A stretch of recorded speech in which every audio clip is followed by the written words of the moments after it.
Welcome back, and to continue our discussion on the subject matter, let's join our correspondent Abdul Salam Jibrin with excerpts from our yesterday's discussion.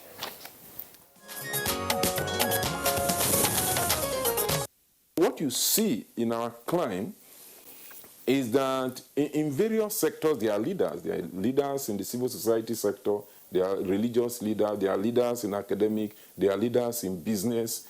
You will see that in our own climb, leadership in all the other sectors have performed better than leadership in the political sector.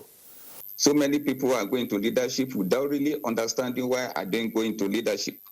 And that's exactly why we are here. So we have this poor leadership selection process, and even the criteria set for leadership selection have been marred with a lot of irregularities. So the very moment we're able to get it right from the foundation, and I think we should be able to overcome some of these challenges. Apart from that, even the present, some of us, the present crop of leaders, we also have a challenge with insincerity. Many of us are not sincere with what we are doing. What I think we are missing here in trying to give an accurate leadership is the issue of honesty and integrity. The youth of this country needed to be assisted with capacity building if we need to build a very strong Nigeria. Because you may wish to agree with me that the greatest asset this country has is still its young people. Long before I came on board to be the governor, I realized that there was need for this societal reorientation. We have to start somewhere. Even the issue of recruiting the best of people to come into politics, to go into positions, there has to be this reorientation to let them know that there is their need for them to come and participate. I agree the political leadership, of course leadership at all levels need to be upright, but the political leadership is the central issue because that is it's just like the pyramid, it trickles down. We need good men, but we need more than good men. We need to build firewalls around governance, and you need to bring the people into that conversation. And that is why the question about reorientation is very critical. There are societies that have had very profound program of reorientation of their people. And those societies pass through, major political upheavals, like a revolution. The former Soviet Union, China that we are talking about, and you even go to ideological school right from your youth. But for the leadership to do this, they have to be committed to total change.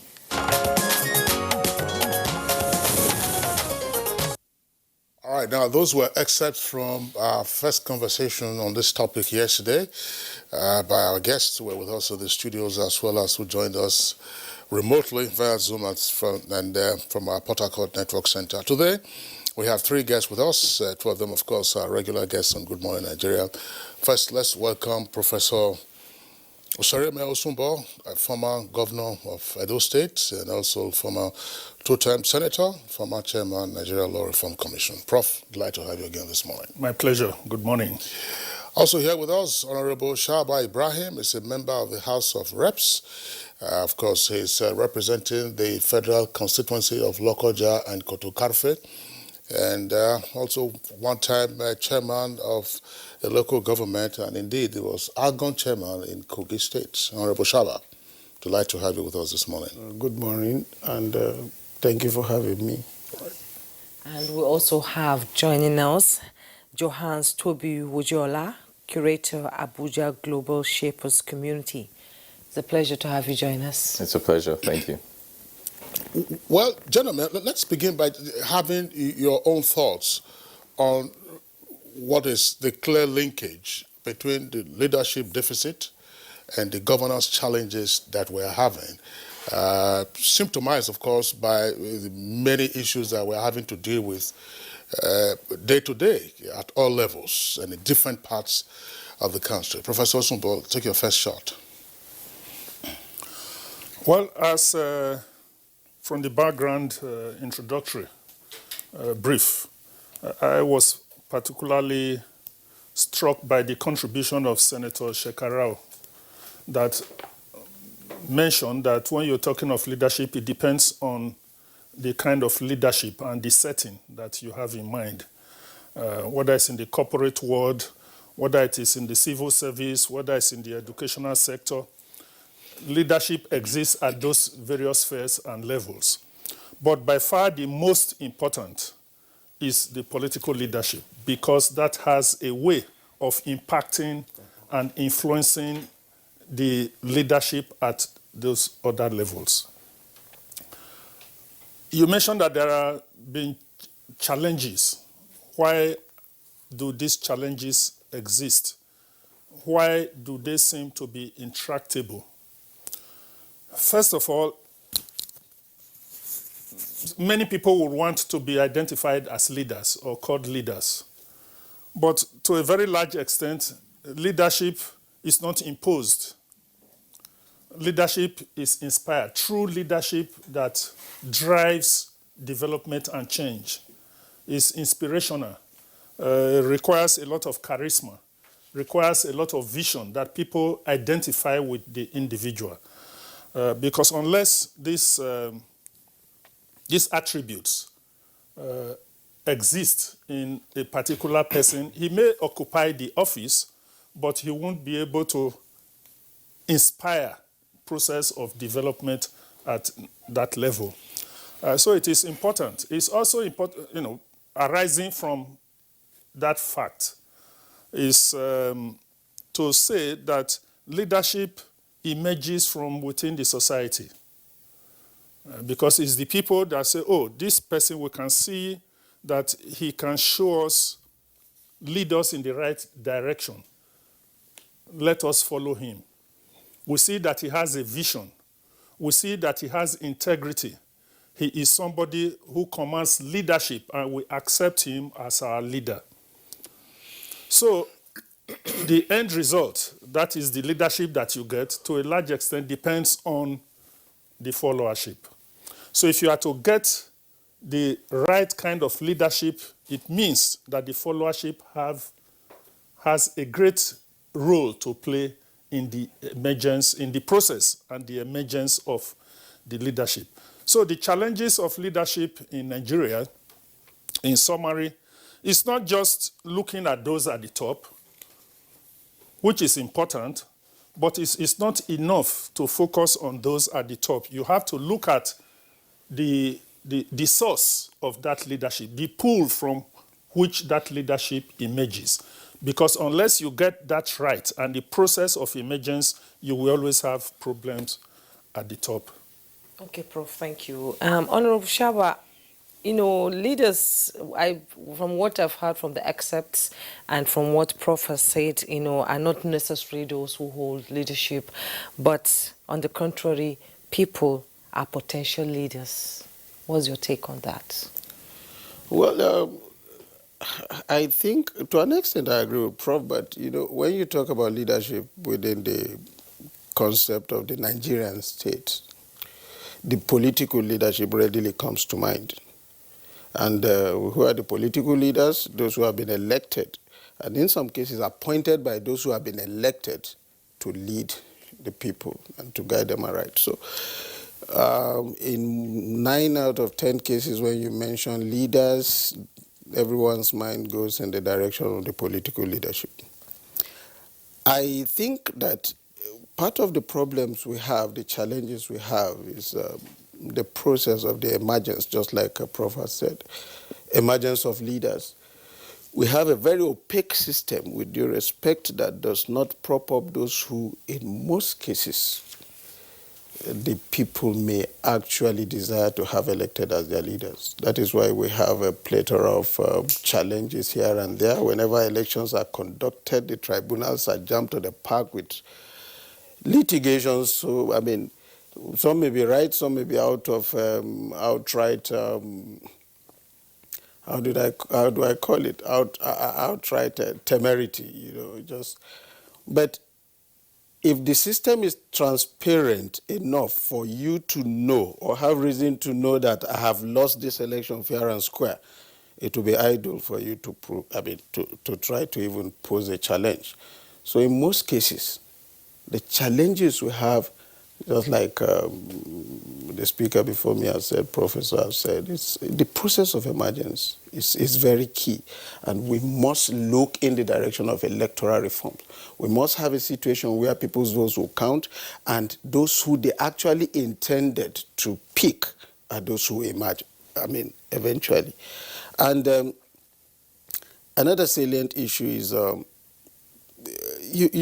we seem to believe more in rhetorics. There are people whose characters are already shaped over the years that it would take a lot of, it would take magic or divine intervention to have them change.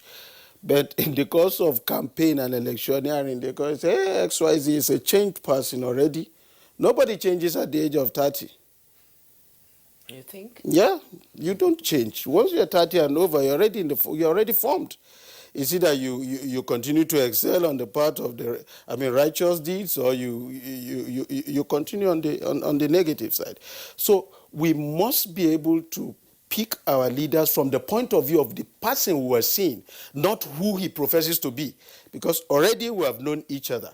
A lot of us have been tested at various strata before the particular point that you are imagining. No greenhorn is able to make it to the top without some form of support by the people. So in most cases, we have the followership. To say, I've come to this irresistible conclusion that the followership that are also almost as guilty as the leadership.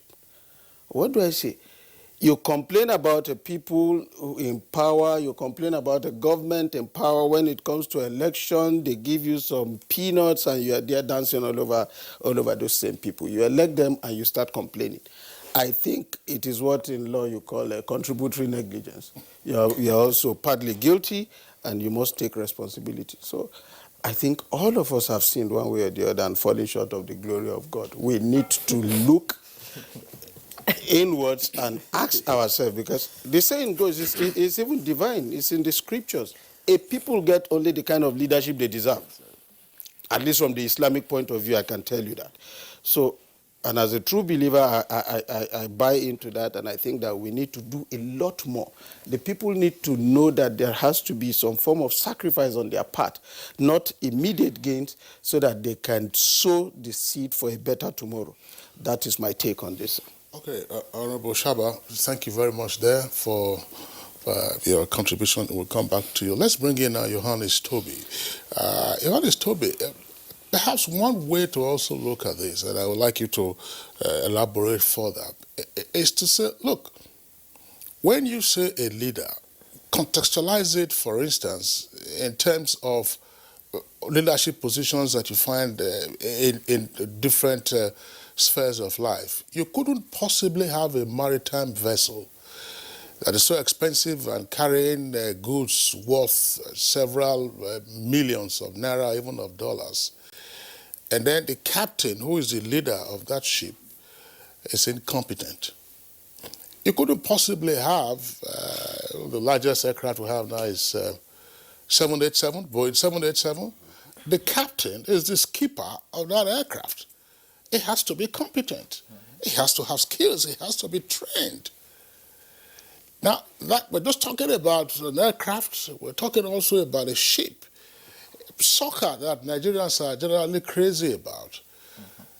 You hear sometimes why some persons are arguing, so look, this person couldn't possibly be the captain of this team because he's not a motivator. Another person will say, no, this is the chairman. We still revere Christian Chukwu today. They call him Chairman Christian Chukwu because he was a successful captain of the Green Eagles, as they were then called. So if for those other aspects, there is an essential focus on what leadership requires, and appropriate leaders are recruited, why then would it be that in the sphere of politics, which is primacy, on our other aspects of life, we tend to neglect recruiting appropriate leaders or even grooming appropriate leaders? The problem of leadership generally in Nigeria, and I agree with Prof. I also agree with I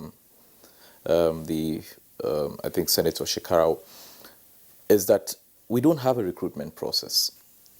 And following through with the examples you cited, one, the ship captain, the captain of the plane, I cannot wake up today and say I want to fly a plane. And if I do, even if I maybe amass some form of wealth and I'm able to buy a plane, I say I name it whatever airlines, nobody's going to fly with me. It's because I cannot show the credentials and I have not gone through the process that brings me into that category of being called a pilot. So also the captain of a ship. You can't just wake up in the morning and say you want to navigate a ship from Africa to Europe. There's a process. You go through the schools, the maritime school. You go through the flying school. But what do we have in terms of our political sphere? There is a school of politics. We have parties in this country. How many of those political parties have an institute? The APC, what does the APC have in terms of its grooming process? What is it doing with its youth forum? What is the PDP doing with its youth forum? What is the other parties, ABGA, what are their youth forums being used for? Is it for mobilization? Is it to get people to go and vote on the elections day? How do we select those who eventually will be the next crop of leaders that will take the positions of the House of Reps? And it comes from the mentality of sticking in power and not understanding that there is a generation that is following through that will come after you. For instance, there's this whole concept, and if you look back in history, that where a king is about to, more or less, he feels that his time has come, he starts to groom his next of kin. He starts to invite him to the next meetings. He starts to, where the council of chiefs are sitting down, he brings him along. He makes sure that these are the processes, this is what we do, this is how we arrive at the decisions we make. But is that happening currently? I'll take one example, and with no prejudice to the APC. The APC just set up a 61-man team, contact and strategy. And the whole list is filled up with honorable senator, former governor. No young person. No person that is being groomed to say that this person is the future. And I can bet that the youngest on that list will be 45 at the very least. That is not the process we need to see in grooming. What we have is a situation where leaders prepare the meal, and the followers come and have and sit on the dining and eat. We need to see the followers also being those who have shown capacity, identified and brought to the kitchen.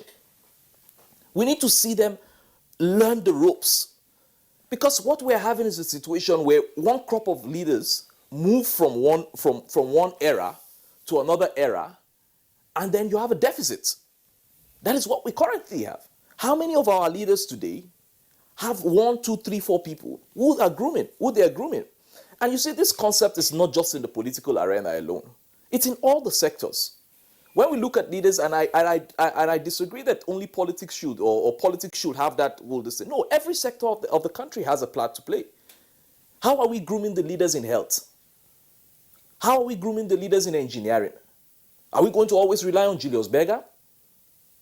How are we grooming the leaders in the ICT sector? How many people are we saying that we are looking up to this person in the ICT sectors? And those who are currently at the top of their fields today, how are they grooming? How are they recruiting the next leaders who will take over from them?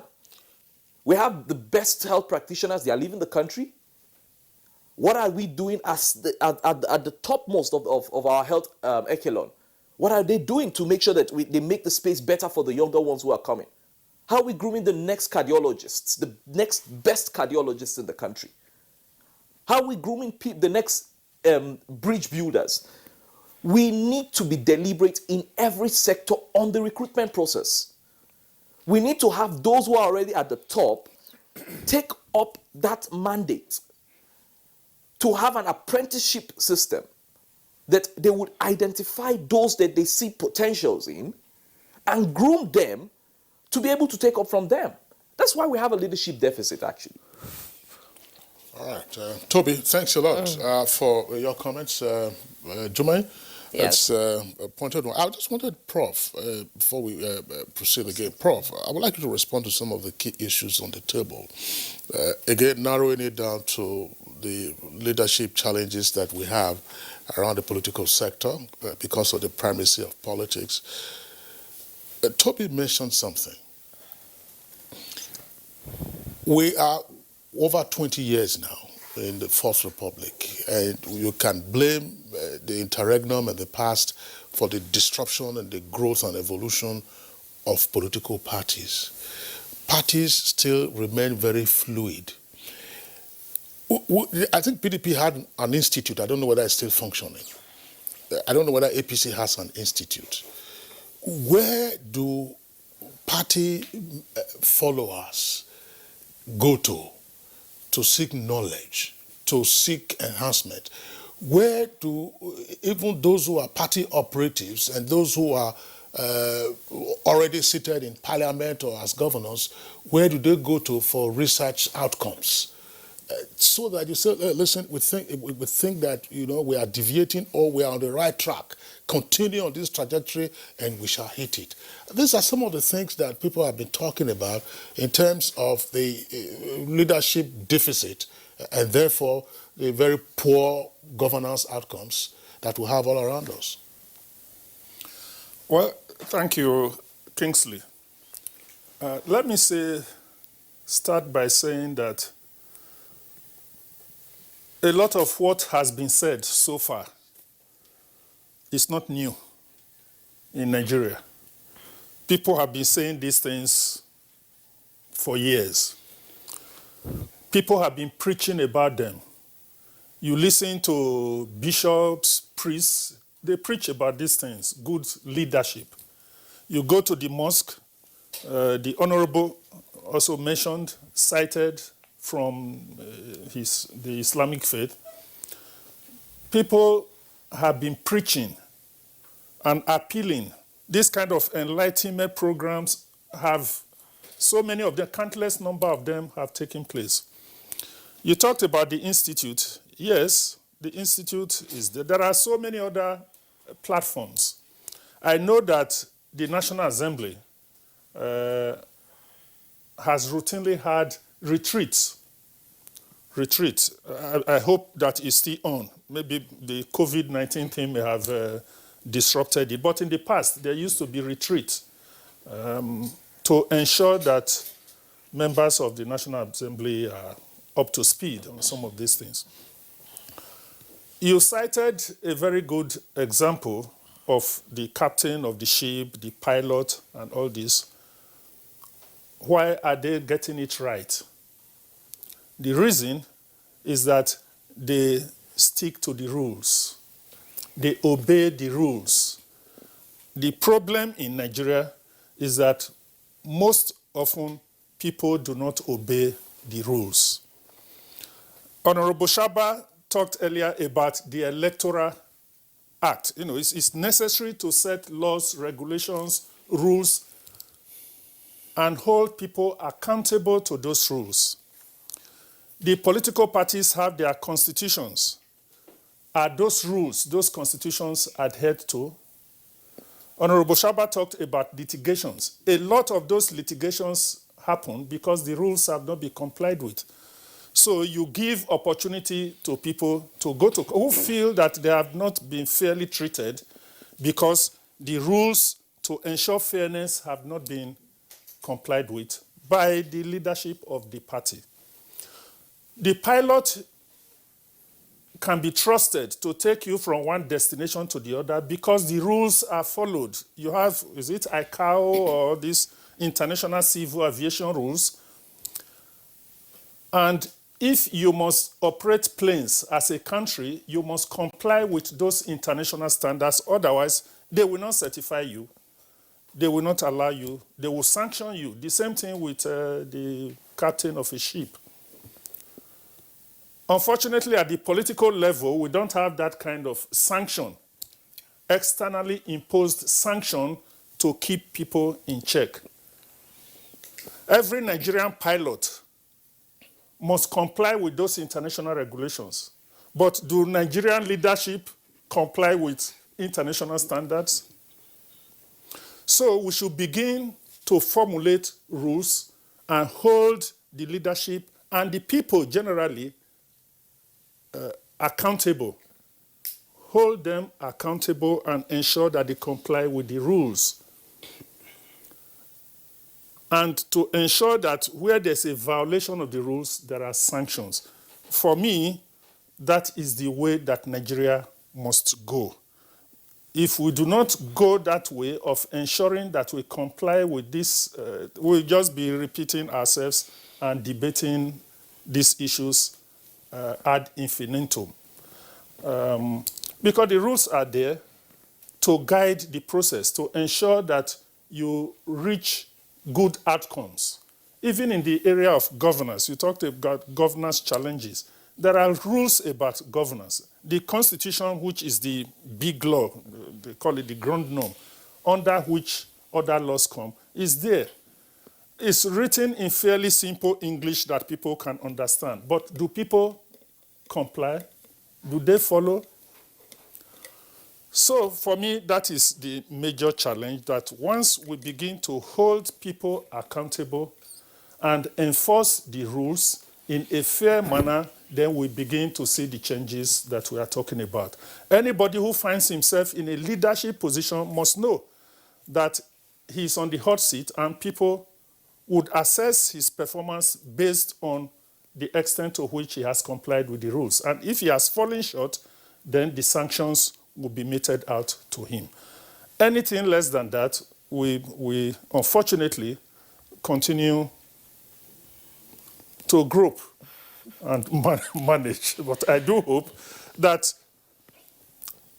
enlightenment programs, educative programs like this will also serve to direct the minds of people to the right thing to do.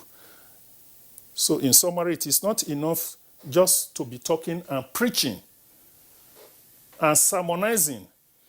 Because when it comes, you may talk to people, political leadership, but when he's alone in his office with his pen taking a decision, he's not going to be listening to what the sermon he had. He will be looking at what are the implications, what are the sanctions. If I violate this, what punishment, what am I likely to suffer? Is there going to be sanction? That is what he will be considering, because there's temptation right in front of him. The only thing that will keep him in check is fear of sanction, not that somebody was preaching a sermon somewhere. So we must hold people accountable to the rules and the laws. Honorable Shaba said in his opening comment that the process of emergence is also key. Yes, I just talked about party primaries, for instance. Yeah. How do the candidates emerge? Is there, every party has a constitution. Before is it followed? That is the question. Yes. They are not always followed.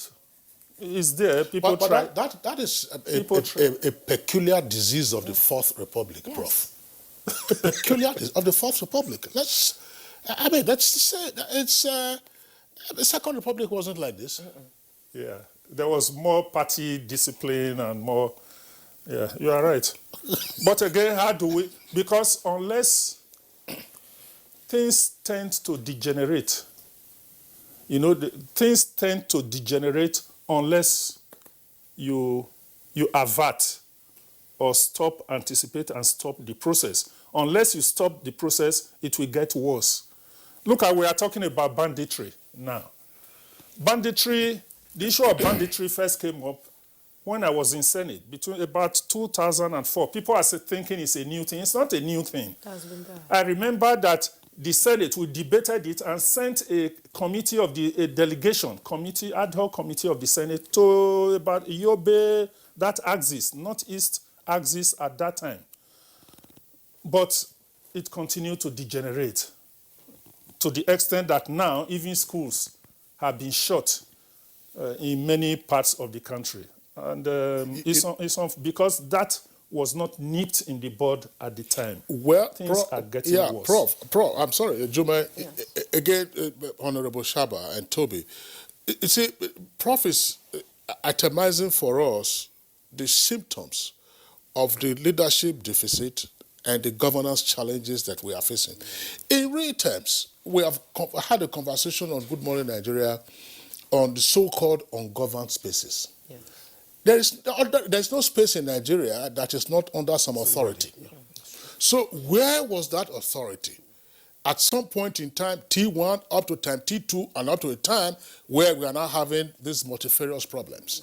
There are local government chairmen. You've been a local government chairman. How many of them are up to speed with what is happening in their localities? There are councillors who have no idea, as to why they are in the place. There are other persons in positions of authority and therefore leadership, and it is this lack of either the skill or the competence or even the grooming to recognize the governance imperative that we are discussing this subject.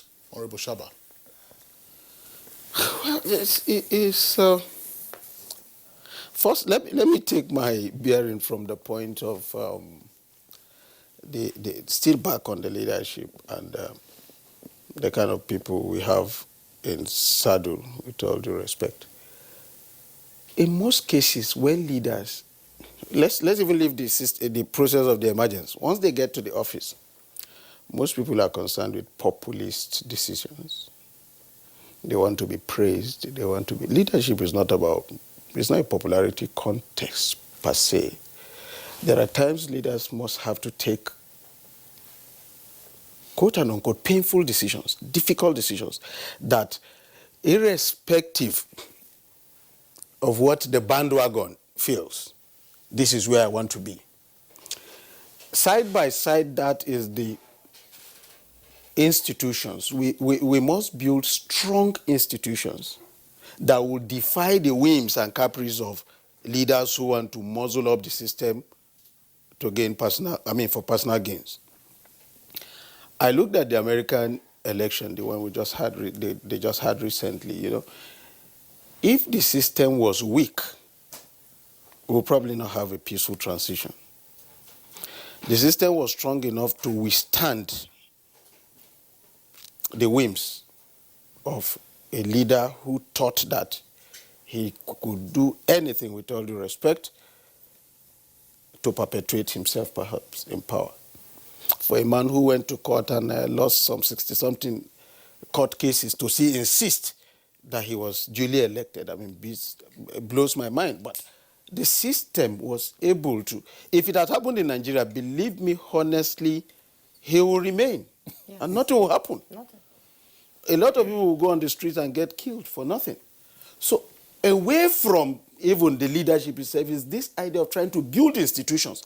Strip the leader, strip one man of the power to determine the fate of everybody. It has to be a collegiate thing. There must be checks. If you have a situation where a man is imbued with enormous powers and he's accountable to nobody, no institution, then we're all imperiled. I don't want to go too much into debate, but I'm sure you all appreciate what I'm saying. We need institutions to be stronger than those who are running them and not the other way around. So, it's a vicious circle. One, I don't even know which one came first, whether it's the leadership that will now build the institutions or the institution will groom the kind of leadership you have. Unfortunately for us in the political space, it's an all-comers game. There are no rules of engagement. Every Tom, Dick, and Harry can wake up today and say, look, so long as you have your school, in some cases even disputed school certificate results, you can come and say you want to run on the platform. And that's, I think the highest office in the land does not even require more than a school cert. So long as this door is left open for everybody to come in, then you're going to have a problem. We must have a system of regulating those who take the shot at leaders, because in leadership position, you are determining the fate of others. Today, the average Nigerian is imperiled. I come from a constituency that I dare not wake up and say I want to go without a retinue of security aids, and it's unacceptable to me. It has never been like that. I've never been what do you call it, an organization person, so to speak. I just like to do my things as simple as I. But today, I dare not. I live in a place, my constituency is arguably the closest to the Federal Capital Territory. I want to go on a distance of less than 200 kilometers. The kind of things that the infrastructural deficits that abound on that route makes it even easy for those who all these criminals to be able to carry out their nefarious activities unchecked. Because whether you like it or not, if you're on the highway, if you have to slow down at a particular spot, you must even slow down because the road is bad. For more than 15 years, a distance of less than 200 kilometers is still lying there. So all these things must be looked into. My idea of a leader is he that can look into the eyes of anybody and tell him the truth. My idea of a good followership are those who can rise and tell even tyrannical leaders the truth without fearing whose ox is God. Collectively, we can do it. But individually, you are imperiled. So once you start, I just imagine Nigeria. Look at Myanmar. It's a third world country. There has been a coup there. And since that coup happened, the people have not rested. In Nigeria, Mama will call, Shola, Shewani, go back home. Blah, blah, blah, blah. Say you're the only child I have. That is the kind of things we experience. And what are you going to get? And say, okay, that is what we're left with. We have to accept it. No. A people can also shape their own destinies if they are determined. Nobody can make you inferior without your consent. If you agree that, look, these things can perpetuate and without check, so be it. But if you agree that, look, together we can make things work. The political space have experienced some form of turmoil in the past, and we got over them with the hope that things will be bettered. But your guess is as good as mine whether the answer is yes, if things are bettered. I will leave that for another day. But on the whole, sir, we don't want leaders that will pander to bandwagon. We need leaders with strength of character, leaders who can say, look, I'm working according to the dictates of the Constitution and conscience. Once you have those leaders who can stand on their own, irrespective of what majority, because in most cases, the followers don't even know what to applaud. I've seen instances, the followers will applaud even the wrong thing, yes, because they are likely misinformed. So, away from those kind of leaders who you want accolades, you want to be praised to the high heavens. No, let your results resonate in accolades for you, and not you don't force it on people. So I think we're in a big mess, but I think that this is the time to look inward. I mean, retrospectively, and try to work on. Thank God the Electoral Act is still in the process of further amendment. I hope that Mr. President will do the needful by appending his signature to those amendments so that we can have a process that will prop up leaders transparently, minimize litigation. Don't be surprised that even those who believe they have been cheated out of the system could even start to even sabotage the system. It's not impossible. So when we have minimal infractions, then we can start to build the foundation for a greater tomorrow. That is my take. Honorable Shaba, thank you so much.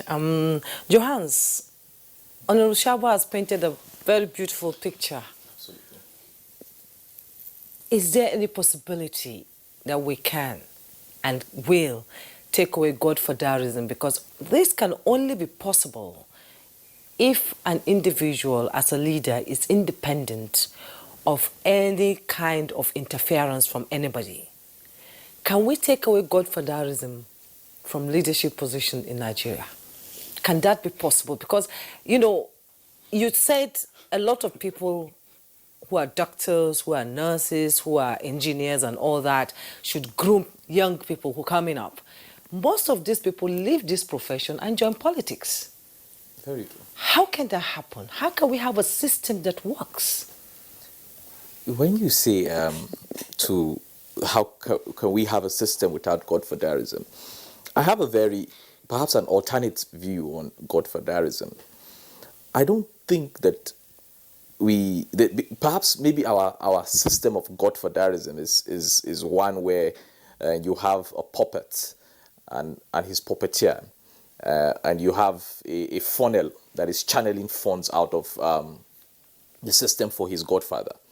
But I think we should see godfatherism from a light of grooming, of apprenticeship, where you have a person who has attained a position in government or in whatever sector and has become reached the zenith and is able to get a flock of people who look up to him, identify the best among them, and help them attain the zenith of their own leadership aspirations.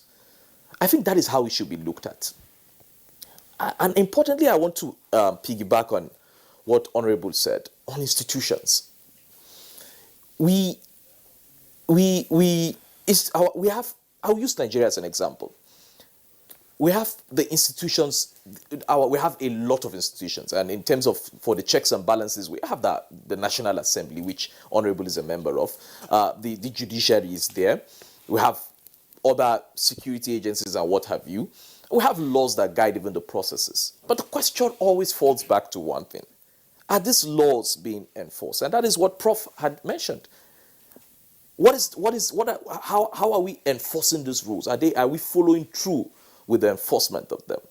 It boils back to the people. Institutions are not made up of artificial intelligence. Institutions are not computers that are making decisions based on algorithms. Institutions are made up of the people, the Nigerian people. Our parties have rules and regulations that govern them. Those rules and regulations, and when you look at the constitutions of the parties, and even like Prof said, even the 1999 constitution, they're all clear-cut language. This will be done this way, this will be done this way. But the people who enforce them have always been the problem. So it boils back to the fact that the people are the problem. And when you look at the people, what are the issues? The values. What are the values that we have as a people? What are the values that we have as a country? So when a person in a position to make certain decisions sits with his pen and the paper that would basically change destinies is faced with such a decision, what informs his decision? Is it his profit? Is it serving his people? Is it about how much he's going to make? Is it the interest of a few? Is it for the good of many? All of these decisions will be made based on the integrity in this person's mind. I'm just wondering, Your Honor, Toby, yes. I still want to stay with you. Are there lessons that the political sector could learn, for instance, from the business sector? We're talking about leadership. Using the examples of blue chip companies that are quoted, when a CEO is appointed, sometimes you can see the impact of that appointment as the market response, either positively. Indeed. The market value of the shares either go up or go down. If a CFO, that is the Chief Financial Officer, is appointed, you can see how the market also responds, because they still look as a potential change agent. Even in politics, where certain leaders emerge in certain circumstances in certain countries, You can also see how political economists are analyzing the country risk arising from the emergence of this particular individual, and how sometimes investments will just flow away from that environment because you can't, the view will be you cannot entrust your investments to these persons. Do we seem to have that understanding in Nigeria, or as Honorable Shaba has indicated, politics is an all-commerce game? You know, I don't attend political meetings, but some of the things I hear, I mean, well, of course, people just. You know, it's not like the other Say it as it comes to mind. Toby, you know what I'm talking about. I do.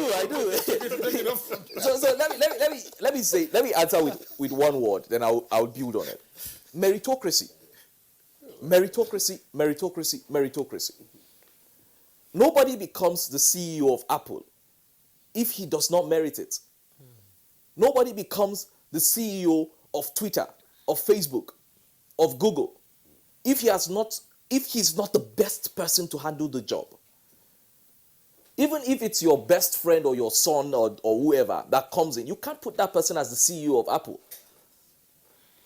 Then it comes back to also governance, the governance structure, the internal governance structure.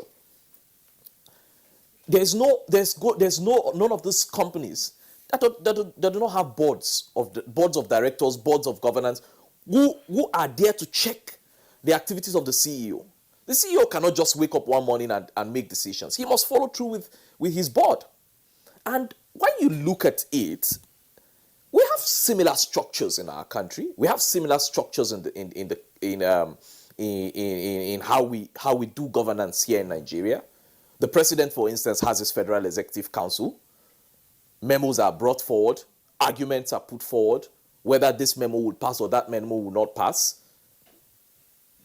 So also, the Constitution has put it that no monies can be spent without the blessing of the National Assembly. That must be followed through. You cannot make expenditures. You have to have heads of MDAs go through the process of defending their budgets. These are checks and balances. These are saying that nothing would happen without some form of authority. We do have these checks and balances, and that is why I believe that in terms of the laws, in terms of the institutions, we have good enough. Laws and institutions. But the question always is, who are the people that make up these institutions? How do they merit the positions they get? How are they groomed to the leadership or the positions they get? What is the qualification really for becoming a member of the National Assembly or becoming a member of the House of Representatives or the Senate? So what substance do you bring in lawmaking? What substance do you bring in? What are the qualifications to become a minister? What substance do you bring to the Federal Executive Council? These questions are the definers of eventually how our laws or how our governance happens. But then it still falls back to meritocracy. Do the people in power merit the offices that they hold? In most cases, they do not. Okay, Toby, thanks. Juma, I would like us to get Professor Osumbo's perspective on this. Because he talked about meritocracy and references had been made earlier to accountability. Yesterday, Professor Sam Egu said something as part of the comments by other guests, that visioning being one of the requirements of leadership is already encapsulated in Chapter 2 of the 1999 Constitution as amended, being the fundamental objectives and directive principles of state policy. So, for any person who is interested in political governance, take that document and then apply it to your domain. Whether you are a local government councillor, you are a local government chairman or House of Assembly member, and so on and so forth. And then the checks and balances to which Toby has made reference are also scattered in different sections of the Constitution. To say, yes, even though we have the emperor syndrome these days in the States, there are otherwise, you are supposed to have checks and balances. But it would appear that with the rising impunity, that aspects of our Constitution are just being ignored, being neglected. And people just drift, and the consequences, of course, are the things that we are seeing with us today. How, therefore, can we begin to draw attention again to these essential requirements of leadership? For you to be a leader, you must be informed yourself. What do you want to do? Where do you want to go? How do you want to get there? How do you respond to your followers, to the yearnings of your followers? Prof. Well, Honorable Toby used a number of words which are very relevant, very germane. One, he talked about our value system. Yes. You may have the same kind of constitution as the United States of America, but if your value system is different, then the result will be different, which is why the issue of value system of the society is very relevant here. An example was also cited, given of Myanmar, where they are battling with the military. The value system of the people, the behavior, the attitude of the people has thrown up a peculiar situation there, which may not necessarily be replicated were it to be Nigeria. That is the point that was made before. Then, Honorable Toby also mentioned the issue of meritocracy. He hammered on that severally, which is important as opposed to mediocrity. I also made the point that, as they say, bad money drives away good money. The negative always appears to carry more force than the positive. I hope this is correct in physics or chemistry. But what I mean is mediocrity has a way of multiplying itself in geometric proportions, whereas meritocracy may operate maybe in arithmetic proportion. It is easier for mediocrity to multiply and replicate itself. And when you have a system which is not based on meritocracy, then you begin to have the symptoms that we are seeing. Jumai talked about, asked him the question of the leadership being influenced by godfathers, godfatherism. And the answer is that you cannot really rule out godfathers. They exist, even in the church. There are people are happy to say, this is my godfather. There's nothing inherently bad in godfatherism or to say, this is I have a godfather. But it is what the godfather does, what the two of them do with that relationship that really should cause concern. And if the godfather now decides to appropriate the whole system to himself, then the evils begin to manifest. I would say again, we've talked about strong institutions.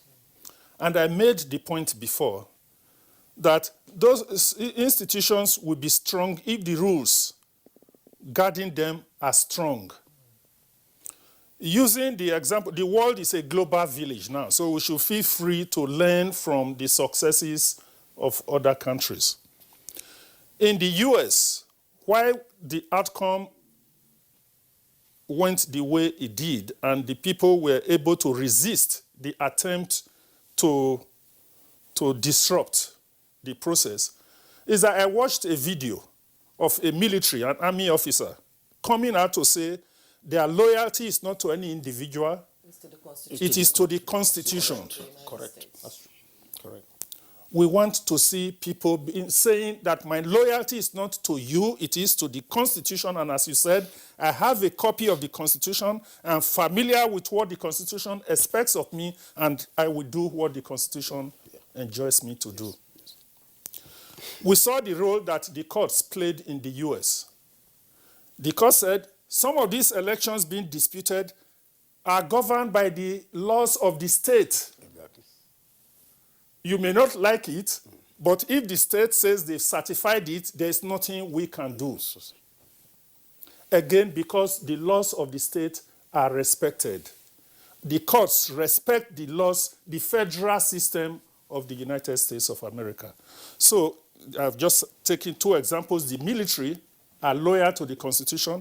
The courts are loyal to the Constitution. That is what we should be doing. And I have mentioned before, several times before, that we need more people to have, you talked about councillors and chairmen and honorable members having, do they really read? Do people read? You know, it's said that there's a very poor reading culture amongst Nigerians. Do they read the Constitution? I remember I mentioned, the last time I appeared on this program, I also said, whether these big elected political office holders, do they bother to read the Constitution? So we must get to the stage of emphasizing that it's not just enough. And I made the recommendation, each time a new National Assembly comes, they must give them copies of the Constitution, all these things, including some landmark cases of the courts, because some of the crises, contentions that I see happening in the National Assembly have been educated upon before by the Supreme Court. So if the new members, because institutional memory is short because of the high turnover rate at the National Assembly, if they were to see the decisions of the Supreme Court 10, 15 years ago, they will be properly guided. Then my final word on this now is the federal system in Nigeria should operate better. We are supposed to be a federation, but the federal system is not operating as it should. Using, for instance, the example of the United States of America. For instance, we should have, the main concern of Nigerians now is insecurity. And that is because the governors who are supposed to be the chief security officers of the state always come out to say they are just chief security officer by name. They don't have any command or control powers over the security forces in their states. I know that there have been, I think the federal government, Mr. President also, has directed that states must protect their forests. I hope he was quoted, I have read that, and I hope that is true. And if that is the case, the states should be able to exercise, have forces of coercion to be able to monitor their forests and to flush out these bandits from the forests. The National Assembly is going through the process of amending the Constitution, and I do hope, two of you are here, that you will do what is needs as much as possible to ensure devolution of some powers from the federal to the state, because many people have agreed that the exclusive legislative list is too heavily loaded. There are items that you can easily move to the concurrent list, if not remove and render it a residual matter completely. But there are areas that you can strengthen the states in order that they are able to play their role in minimizing the challenges of good governance in Nigeria. Okay, Senator Osarame Osumbo, former governor of Edo State and former chairman Nigerian Law Reform Commission, thank you so much for coming. We're running out of time. We have another topic to discuss on the program this morning. Thank you so much. My pleasure. Honorable Shabo Ibrahim, member representing Lokoja Kwatankarfe Federal Constituency and former Algon chairman Kogi State, thank you so much for coming. It's my pleasure. And Johannes Toby Wajiola, curator, Abuja Global Shapers Community, your input has been very, very pleasurable to listen to, and we hope younger men will come up, to look for elective positions so that they will say they are not being left behind. Thank you so much for coming. It's a pleasure. On the program. And we'll take a break now. When we return, our second conversation on the program begins. You're welcome back. The Federal Executive Council in its sitting last week approved the rehabilitation of Port Harcourt Refinery at the cost of $1.5 billion. Well, the approval has generated mixed reactions from several quarters as to the propriety otherwise of the overhaul of the Port Harcourt refinery. And to give us clarification into the project is Dr. Brown Obesun, oil and gas expert. He's joining us via Zoom from Warri. Thanks so much for joining us. Thank you so very much, madam. Thank you, NTA. Good morning, Nigerians. And here with us in the Abuja studios is Desmond Utoma. He's a public affairs analyst. It's a pleasure to have you with us this morning. Our pleasure to be with you here. Thank you. And good morning. All right, so let's begin with Dr. Brown Ogbefun. Well, of course, you are aware of the heated debate generated by the announcement of the proposed rehabilitation of the Port Harcourt refinery at a cost of some $1.5 billion US. Are the reactions warranted in terms of those who have said, look, don't do this, or those who have said, no, we must do it?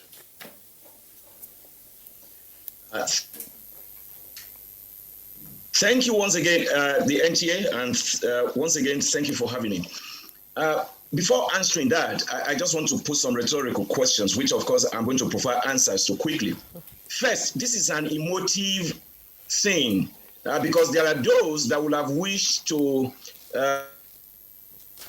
scrap the PHRC, buy it, and then turn it around like they did to one of the petrochemical plants, and versus those who believe that national assets and indeed that Nigeria must produce its own fuel because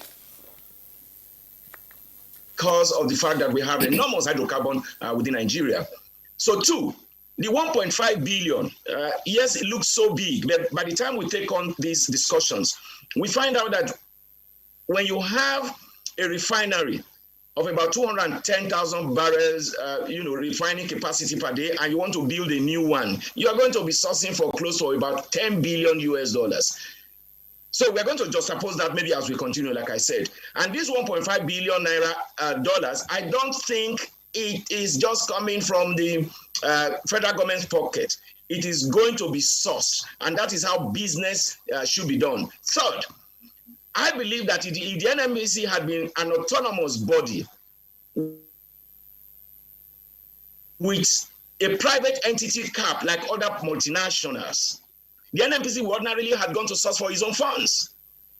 All right? And then nobody today will question Shell, Chevron, Mobil, how they get their funds. So if the NMPC is a truly commercialized entity, it will have been able to source for its funds, do its own business, and nobody is going to question that. Therefore, let me again say that the future of the hydrocarbon industry in this country lies in the quick passage of the PIB,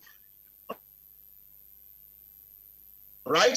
Today, not tomorrow, because the bill is going to create a new NMPC that will expand and keep the downstream sector very active, pay taxes to federal government like the LLNG, and of course pay its own royalty. We need to ask, what do Nigerians really want? President Obasanjo, during his, at the twilight of his administration, decided to privatize the refineries.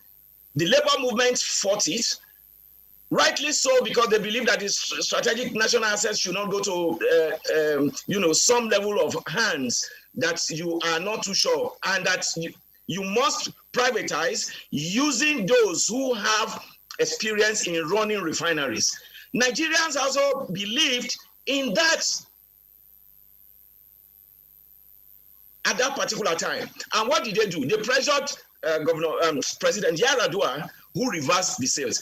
And in 2015, I think the APC government, the PDP said, by Atiku Abubakar, the former vice president, said, if elected, he was going to privatize the refineries. And of course, the APC stood against it and said, no, you don't do that. And at the end of the day, I'm sure former Vice President Atiku lost some votes through that. And now this government that promised that they were going to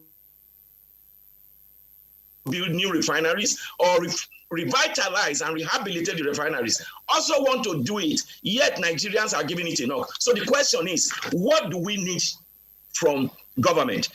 Is it that refineries must run, give us service, or we just believe that you need to scrap it and then begin to import petroleum products? For me, any model can run any of the refineries, any model at all. It is dependent on the willpower of government or whosoever owns the refinery to run it with best practices.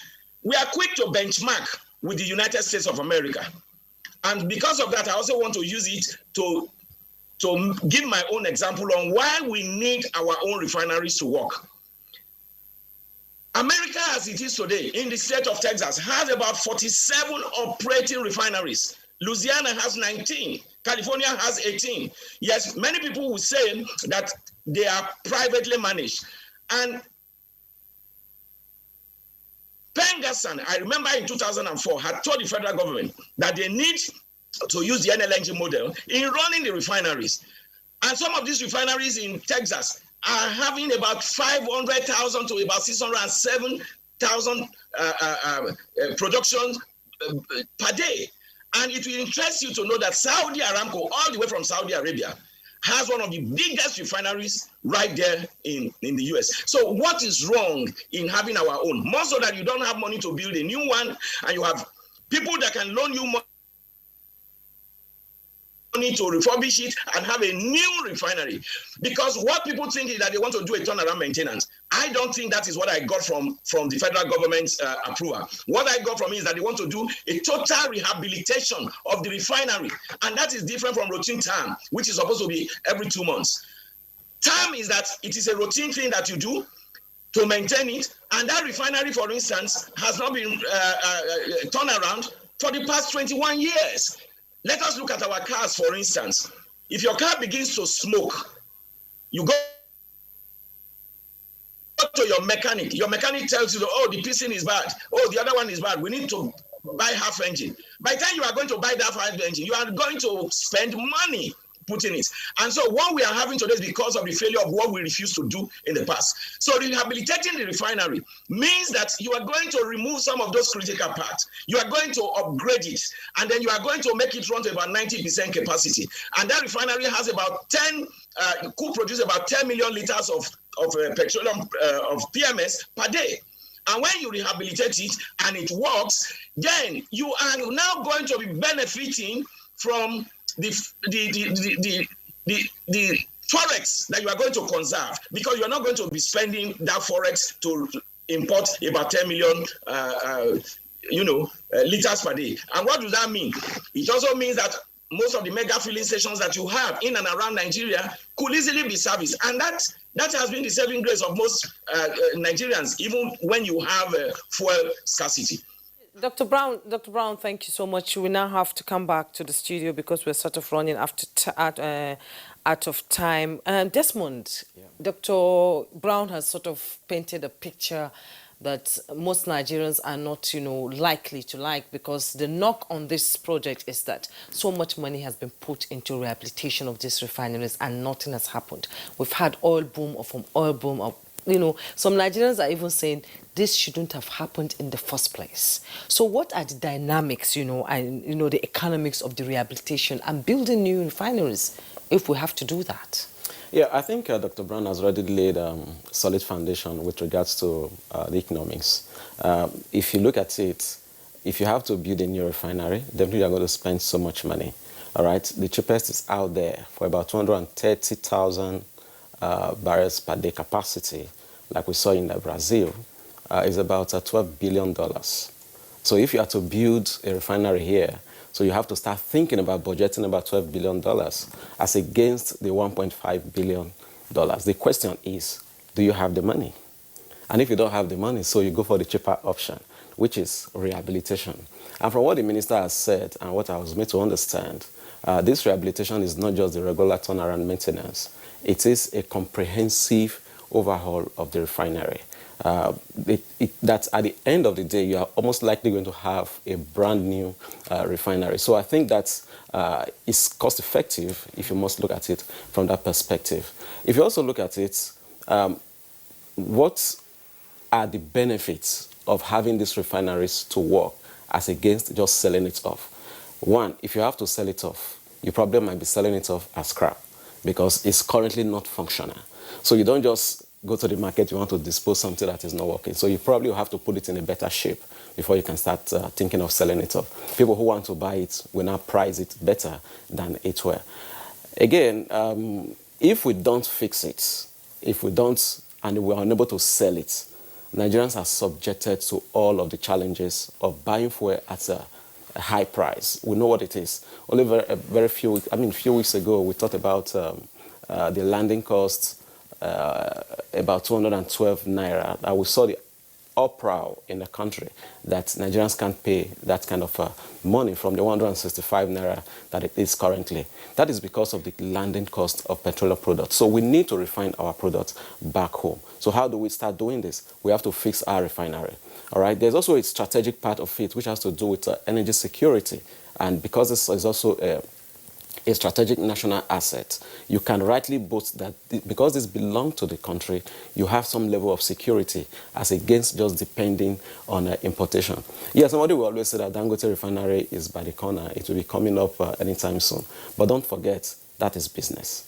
All right, by the time Dangote also come upstream, if he decides to sell at the prevailing market price, all right, you can't stop him because he's an individual that has built that refinery. So, by and large, I think it is better that the government is taking this decision to rehabilitate this refinery, that at the end of the day, if it works, it will be in the interest of everybody. What our focus should be now is how do we support this initiative, one, and two, how do we keep asking the right questions so that we don't have the kind of experiences that we probably must have had before.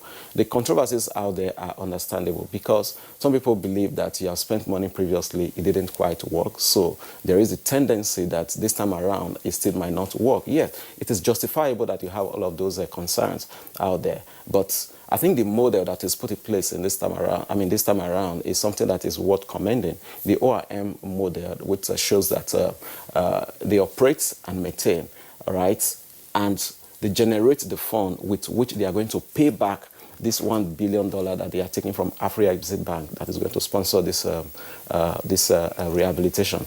Also, at the end of the day, you also look at it as a bank. They wouldn't want to put their money in a venture that they are not sure will not succeed. That means they must have done their due diligence before they are even advancing that kind of money. So I am tempted to agree with government, to agree with the NNPC and the federal government generally on this very line that they are trying to tow. And we expect that at the end of the day, we'll have a better deal from all of this. It will be in three phases, 18 months, 24 months, 44 months. At what point do we expect it to start, in 18 months, the first phase. Yeah, the minister explained that after 18 months, we may most likely have 90% functional of the refinery that can refine at 90%, which is about 180,000 barrels per stream day. Yeah, about 180,000 if you look at it, because the total capacity is about 210,000 capacity. So if they're able to put it to work for that 18 months, about 90% would have been churning out from there.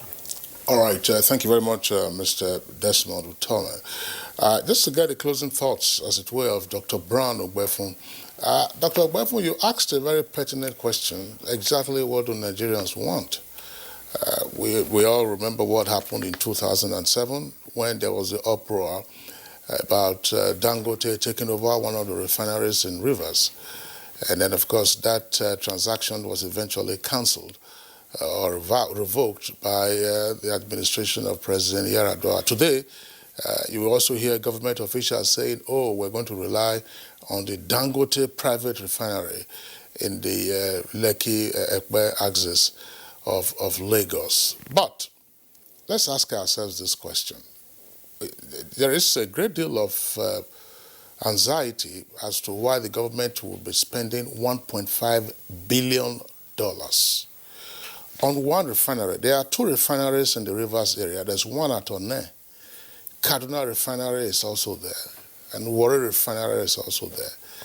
The combined production of these four refineries, some persons argue, still falls short of our national needs. But we are singing the praise now of rehabilitating one refinery in another 4 years. When will the rehabilitation of the other three refineries begin? That's one question. Second question will also be, what exactly are we going to do with the management of those refineries, where we've been spending billions of naira each year, according to the audited accounts of the NNPC? Thank you so very much. The fears of Nigerians are concerning. It is true that certain things didn't go well the way we would have loved it to be in the past as a nation.